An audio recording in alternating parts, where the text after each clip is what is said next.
I'm going to start the brochas. Baruch atah Adonai Eloheinu melech haolam asher kiddushanu v'mitzvotav v'tzivanu la'asuk b'divrei Torah. V'arevna Adonai Eloheinu et divrei Toratcha b'finu v'fircha beit Yisrael v'niyeh anachnu v'tzeitzeinu v'tzeitzeimcha beit Yisrael k'ulanu yodei shemecha v'lomdei Toratecha l'shma Baruch atah Adonai l'mei Torah l'amo Yisrael. Amen.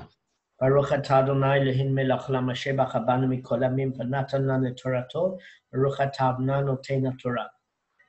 Amen. Guys, just as a heads up, we've been doing this brocha for like 5 months.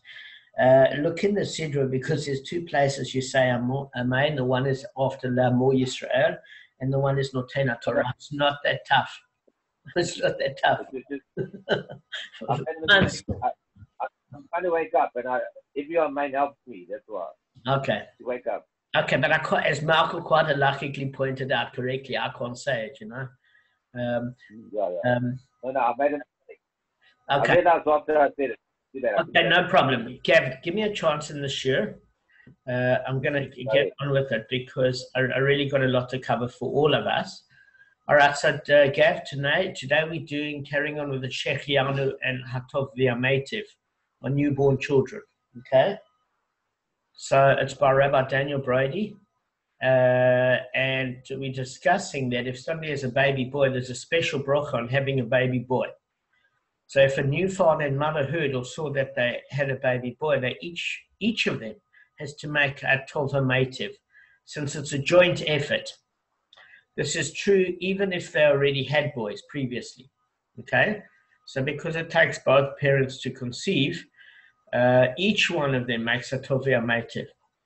If one of the parents died after the baby was born, the other parent makes shechianu, since he or she is the sole beneficiary. So then it doesn't go on who made the baby, it's actually who benefits as a result. So they would first make the bracha of Dayan ha'emet before shechianu. Okay, so the living spouse would make the bracha on saying that Hashem's a true judge on the loss of their spouse, and then do shechianu. This is what obviously, I'm sure it's at the point that the baby is healthily born. James? Yeah? Sorry to interrupt. Kevin's online. He wants to join. He's in the waiting room. Okay. Yeah, technical problem. Okay, thank God. You know what? I need a holiday from my holiday. I'm not a morning person. Really? I told you. You never stayed with me, Damon.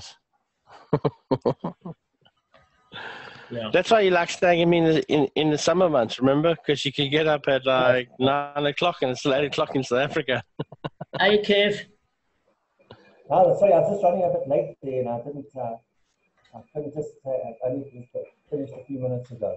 So Okay, good. All right, so we started with the morning brachas, and all we just said quickly in halacha is if you're having a baby boy, you and your spouse have to do a hatova meitiv bracha on the new baby boy, because both the father and the mother have gotten a joint benefit of each having a child. And if one of the spouse has lost their other spouse, only the parent that survives, that then has a baby boy, which will obviously, God forbid, if it's a woman that dies during childbirth and has a successful baby boy, the father would do it. Or else if the father passes away before the mother and she gives birth and she's healthy, she would do it. But the bracha then would be a shechianu and not hatov v'ametiv, because we learned hatov v'ametiv is if more than one person derives the benefit. But before that, living spouse does a bracha of shechianu of the new baby boy, because they're the only one that benefits. They do the bracha of dayana emet. Fine. Having a baby girl, a new father makes a shechianu on seeing a new baby girl, because it's a great simcha for him.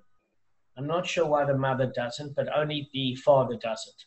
And it's shechianu because, again, only he benefits. Grandchildren, as far as that's concerned, grandparents don't make hatov v'ametiv on having new grandchildren. Cool. So I think maybe that I'm not sure the reason that the mother doesn't. I think she gets a bit of a foresight of what her teenage daughter is going to be like during the teenage years, and the conflict between the mother and the daughter. Why are you laughing, Off? Okay. Is it? Sorry, that was a bit close to home. All right, guys, we're gonna. Don't worry, I'll edit that out of the share. All right, guys, I'm gonna start this morning, and what I wanted to do is address that I could understand when Marco's frustration, and a lot of us feel, but we don't voice goes, is that what happens is the Gemara goes backwards and forwards and backwards and forwards. Now, I just wanted to read to you something that I learned very interesting from an article, is that a couple of things, Marco, that one just has to bear in mind. The first thing quickly is that what's happening is you're receiving this information after centuries. So what happens is that you've got the Tanas, the Amoraim, the Rishonim, and different groups of people throughout different generations. Just remember the Tanoim, you had 5 generations of just the Tanoim. And you're dealing with people that have to apply these cases to their everyday living. They didn't always live under civil law in another country, and in many times they had their own, they were a vassal state, meaning that they have to do kickbacks and economic contributions and certain economic and certain political alliances with Rome or Greece or whatever they were, but they had a certain amount of legal independence. And the minute you have legal independence, you're running those civil courts. That's number one. Also, what happens is that you have based in, and in most cases when Jews throughout the Middle Ages, in the latter parts of the 16th and 17th century, even up to then, before Napoleon Bonaparte allowed Jews and non-Jews to mix and invited and encouraged Jews to go to the universities, he didn't do this by the kindness of his heart. He actually wanted the Jews to assimilate because he was very nervous of the Jewish people. He said, anybody that can mourn for the temple as though it was just lost is a people that are going to cause us a problem. So his view was assimilation, and we can't even underestimate of how effective that's been over the last 100 years. So the thing of it is Jewish people had to have their own court systems, even in modern times. And that had to do with how do you apply the law. So the less frustrating process is to actually apply the halacha. That is the least, because it's already been worked out for you. In other words, you're getting a set of laws. You say, this is a tam, this is a muad, this is how we apply it, etc. What we're doing is we're at the process of how the law was derived by looking at the different points of view and stretching the case to where it no longer applies. In other words, we push and push and push, and where it doesn't make logical sense anymore and it sounds ridiculous, that's exactly the point at which the case doesn't apply anymore. But the only way we can know the parameters where the case doesn't apply is by stretching it to that point. And we have to feel what that sweet spot is. So it can be frustrating, but if you see that a certain beauty in that we're involved with the process of making law, or in other words, having an invisible chair when people are making law and making alterations according to the circumstances and the type of quality of people that they're finding. In other words, as the centuries went on, there were more cases that developed. It was more complex, and maybe people were not of the same ethical standards. So the laws had to continually tweak a bit and be applied in the correct sort of manner. So I think if you feel like, see it from that perspective, that might help. And I think all of us are under a huge amount of stress at the moment. And when you're under stress, one's tolerance level for intellectual gymnastics is at an all-time low. I don't know if you all agree with me. I mean, listen, when there are $1 million in the bank and everything's going aces, you've got and you're getting enough sleep, it's all cool. But when you're feeling in an irritable state, because we're all worried about things, is that it feels frustrating. I thought one of the reasons to apply it at this early morning sure is that if we all have a business day, it's going to feel less disruptive. Not that this isn't important. It's a great way to start the day, but we need a business day. All right, so what I wanted to do from yesterday, just to make it a little bit easier, is I'm going to go backwards. What I'm going to do is I'm going to give you a bottom line on some of these salient points, logic by logic, argument by argument, and then go back to a little bit of the detail. I think this is going to help, okay? It's a strange way to do it, but I thought I'd do it. Okay, so firstly, what I wanted to discuss is we went from 15A3 to 15B1. So the first thing is there was a Mishnah, and the Mishnah discussed the difference between tam and muad, how that started out. So what does it say? Guys, again, a tam pays half damage. That's your first leniency. And the second leniency is up to the gufa of the animal, of the aggressor's animal. Not the damaged animal, because the damaged animal, that's what you're paying for.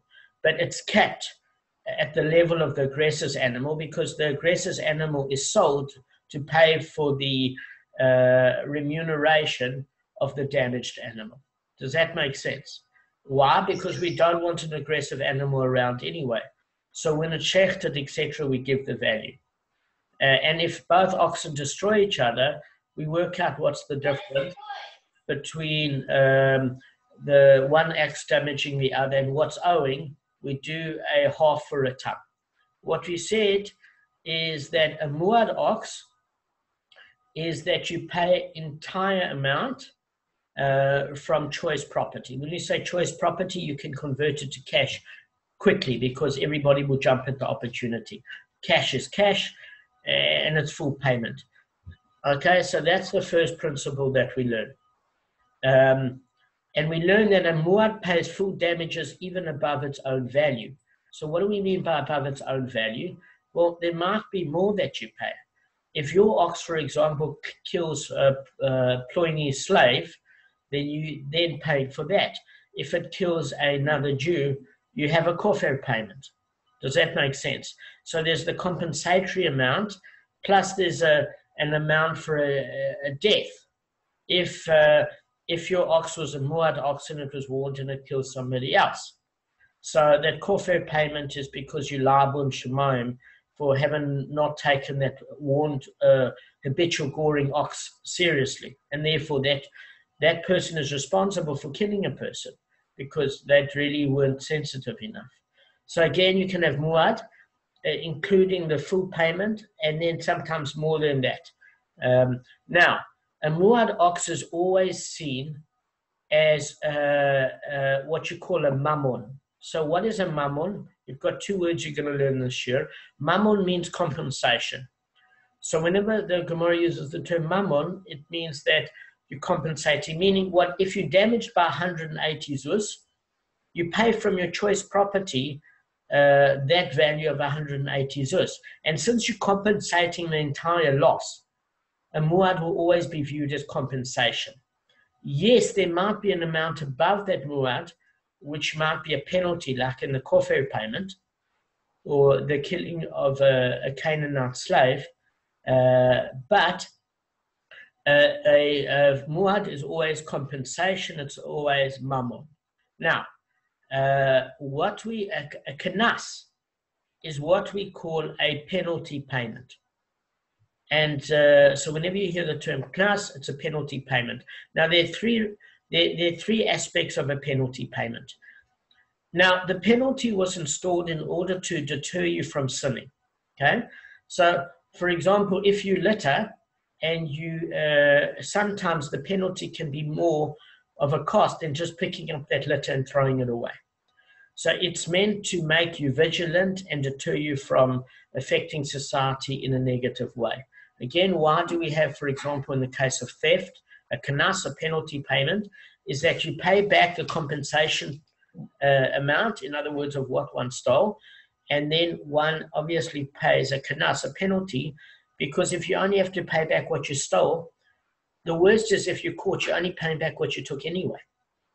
So it's not much of a deterrent. But the Beis Din is very lenient. They turn around and say, listen, before witnesses come, if you do the right thing, because at this point, people don't voluntarily, they're not insane. They don't steal an ox, come to the Beis Din and turn around and say, I stole. I mean, they're not like this. So what happens is I think they crack under the pressure where they don't want to use the oath under Hashem's name. Does that make sense? So at that point where they realize that they're going to really transgress by taking a shavua and swearing on the holy name of Hashem, that they didn't do it anybody with a conscience at that point would feel a little bit bad. Because again, remember we said that there's a penalty of 1/5 if you stole and then denied a false oath. And then you have to have an asham offering. And an asham offering could bankrupt you, trust me, apart from the 1/5, plus the compensation. So I think at that point, when you realize it's getting serious, a person sometimes comes clean. So then the penalty is waived. The minute witnesses come and catch you out, you have to pay the penalty, but for no matter what. But if you pay as a result of your own admission before the witnesses come and before, and the oath does a deterrent, no penalty. Yes, you pay the compensation, but not the penalty. So again, by your own admission, if you don't pay, it's a penalty. What other constitutes a penalty is if it's a fixed amount. Okay? So what is an example?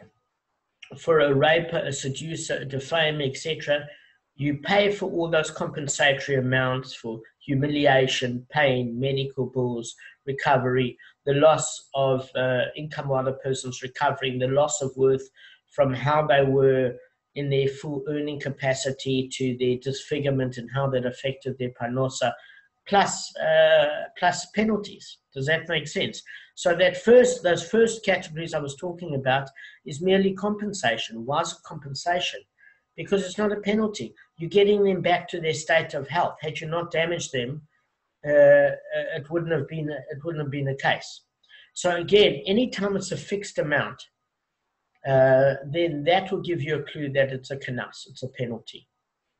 When the amount supersedes the actual damage, that's another clue.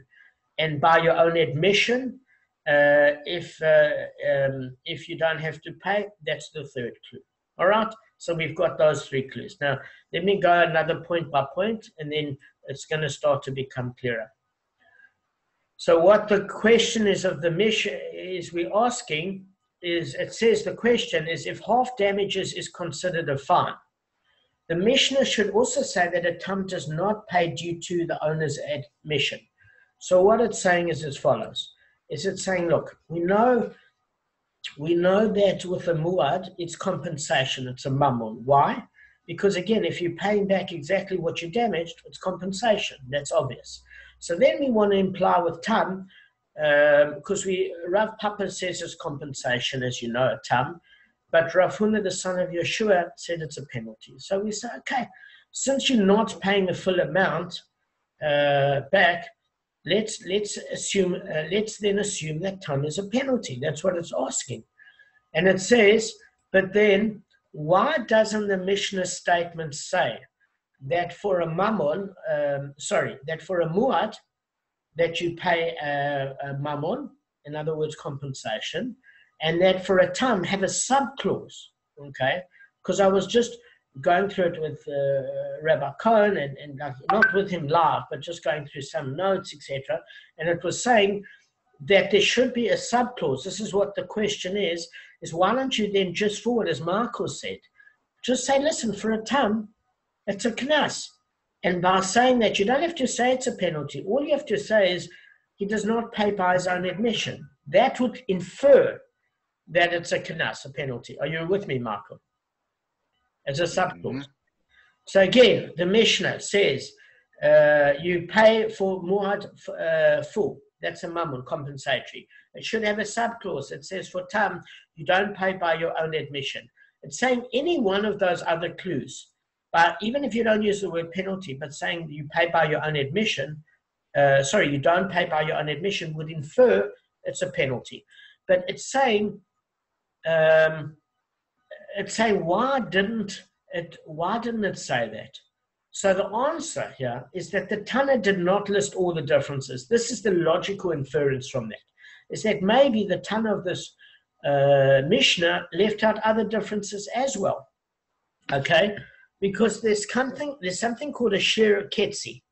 So a shir ketzi is if you left out one thing, it's generally mentioned. If it was something, in other words, if we have a list and I say to you, you've got a grocery list of things to buy, by the very fact that there's a list, meaning that you don't buy everything in the pantry because we're only short of olive oil or tuna, etc., or pasta, But if I say by the pantry, it's everything. If I say here's a list, it's inferring it's not everything in the pantry. So the minute there's a list, it's saying it's inferring there are things left out. So it's saying what's left out. And there's a Tanaic principle or a Gemara principle called Shir Ketzi, which means if something's left out, they always leave out more than one thing because it's not an effort to write one thing. But more than one thing is worth leaving out. Otherwise, you mention it. So it's saying, okay, so what else? Maybe there is something else that it left out apart from that. So in other words, so it says maybe the Tana did not list all the differences. So then another question arises, and that question is straightforward. Surely, it says he did not omit only one thing. What else did he admit? Because of this principle of Shir Ketzi. So the answer is that this Mishnah, the author of this Mishnah, perhaps he omitted that only a muad pays kofir. In other words, it didn't state straightforward out. Remember in the case of where was it? Well, it was 10b that it mentioned that the pit. No, sorry, it was 4a from memory. 4a that it mentions about the kofir payment for a muad. Guys? Show me. Well, look asleep here. I'm trying so hard. No, we're listening there. Okay, no, sorry, everybody looks absolutely asleep. There are some concentrate. Okay. So what I'm saying is on Gemara 4 on 4a, it mentioned, it was the first time it mentioned the kofir payment. So it was saying, but you know, this is a different case here. It mentions muad for an ox in terms of compensatory, but it didn't mention here specifically the kofir. So maybe it was left out also. In other words, it's trying to pick up other things that could have been lifted out of the list, apart from the subclause that the tam does not pay by its own emission, implying it's a penalty clause. So when it's noticing that it admitted that a muad only pays kofir, it's saying, hang on a second, perhaps this particular Mishnah is like Rav Yossi Haglili. So what did Rav Yossi Haglili guys say? What did he say, Gavin? He said it's a penalty payment.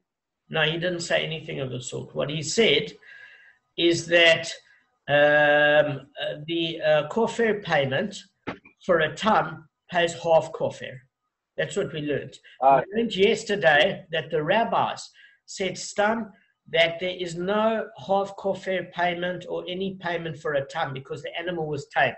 The kofir, the whole reason you pay it is that in Shemaim they hold you responsible with one's life because you were forewarned that this wasn't the right thing for you to do. You should have got rid of that ox. You got more than 3 warnings. This ox was dangerous. And the person lost their life. Wake up. What is it going to take you to realize that this death was unavoidable? And therefore the rabbis say the kofir payment is only due for a muad ox that kills a person because it's been warned. And they say for a tam ox that's tame, you don't have to pay the kofir payment. Okay. Rav Yosef Hagalili says the following. He says quite clearly that you still have to pay half the kofir payment. Why? Because the same reason as if you is the same reason that you pay a half damages for tam, even though your ox was tame. Had you watched it, it wouldn't have cost you half the money. Whether you see it as compensation or penalty, you're still paying half the money for tam. You don't get off the hook. So just like you don't get off the hook there because you should have watched your ox doing damage, according to Rav Yosef HaGalili, is saying you don't get off the hook with kofir. If it killed a person, guess what? You still pay half because you should have been more awake. That death wasn't necessary. Does that make sense? So we're saying that this particular Mishnah, if it's going to the opinion of Rav Yosef HaGalili, didn't leave anything out. Because he holds that you pay half payment for kofir, for tam. The rabbis say you don't pay half kofir for tam. Okay, so we're saying that it doesn't seem that these two things were left out. And the inference is if two things were not left out, then it wasn't left out because there can't be one thing left out according to Shir Ketzi. There's got to be more than one thing in order for it to count. Marco, is it an urgent question? No, because this was going with a principle, but if it's an inappropriate question right now, don't answer it. So, is there anyone who says that killing somebody could be a full kofir payment? Never. Okay, so I just want to know if it goes one step further. No.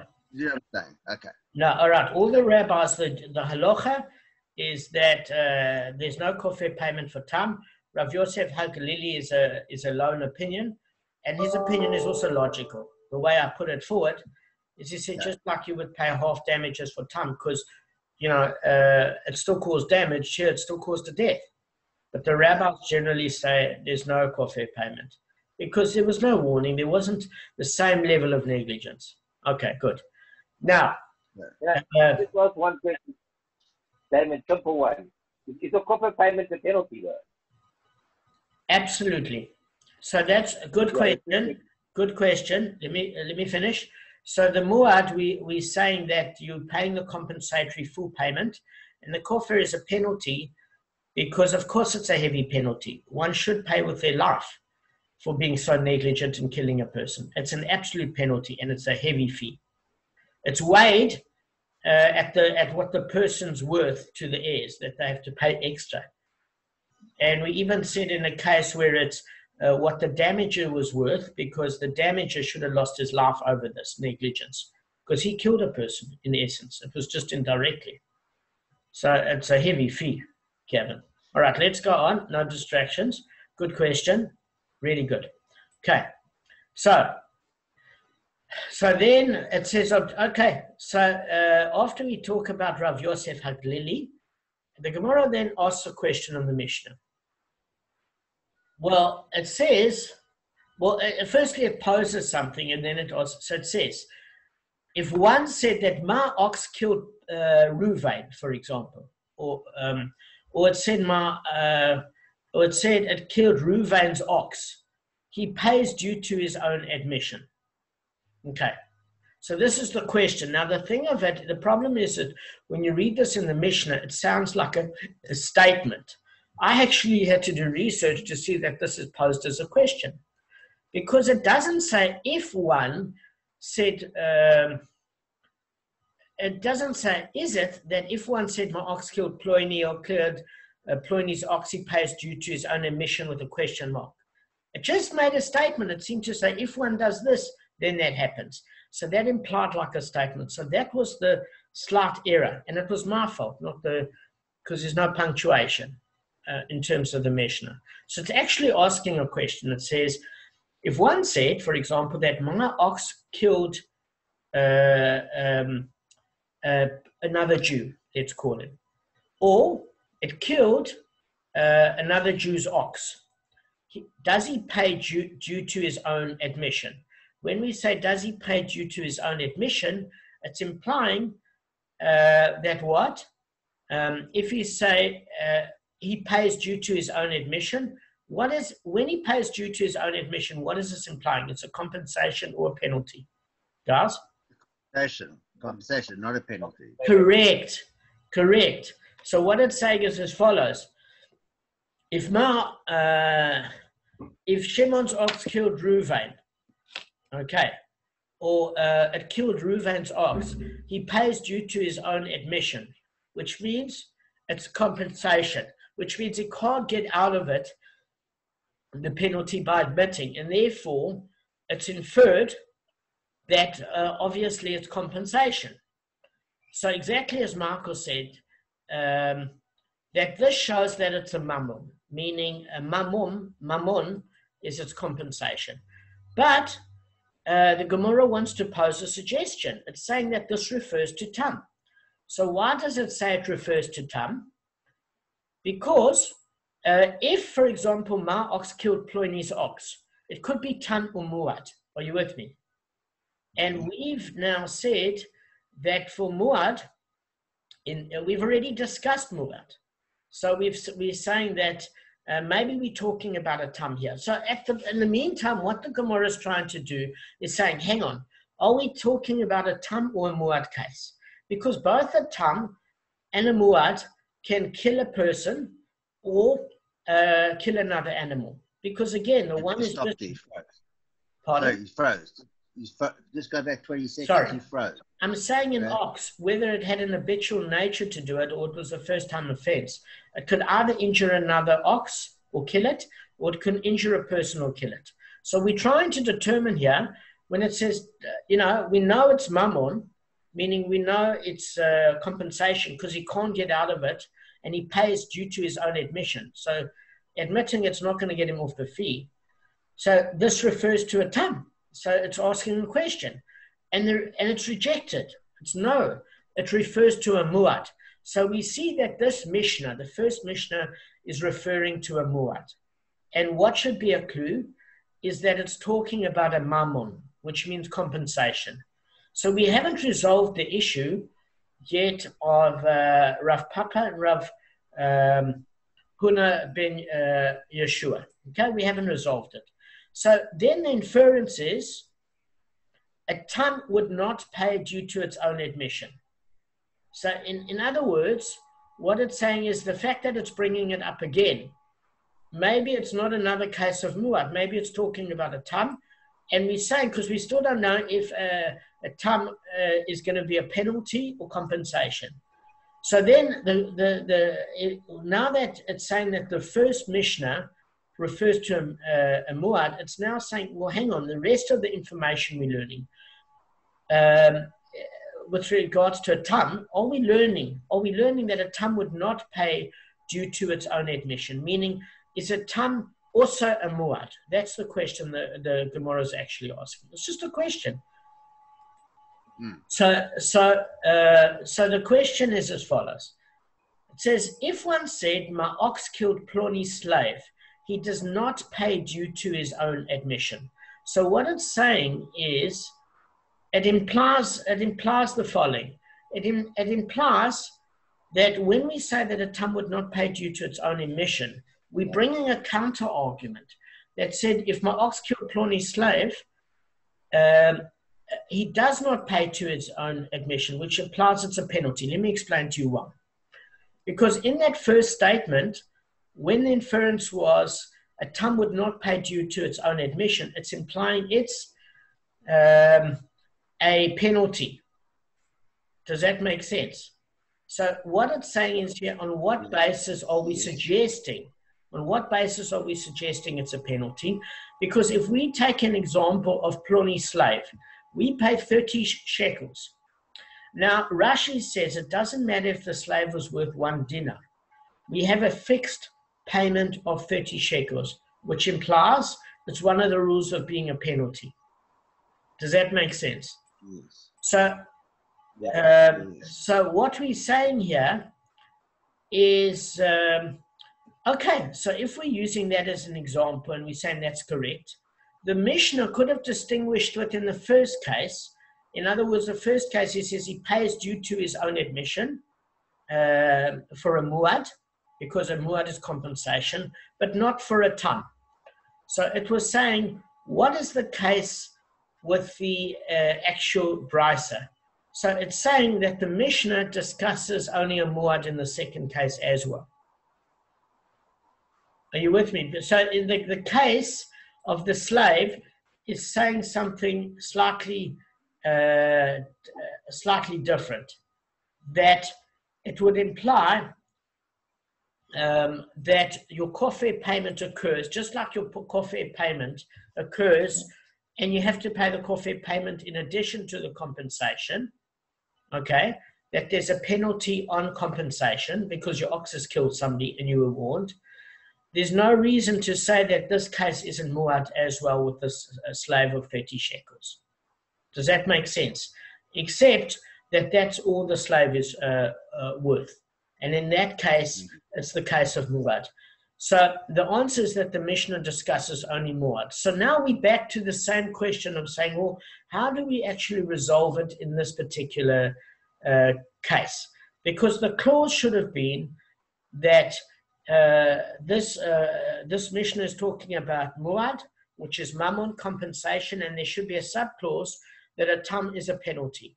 And it's using the example of the slave with regards to 30 shekels, even if the slave is worth a dinar. Okay. So what we're trying to say is, okay, let's set up some ground rules here. So the question is, we're trying to ask, so is this the general rule? Any payment more than the damage is not paid due to an admission. So when I say any payment more than the damage is not paid due to an admission, what's it implying, guys?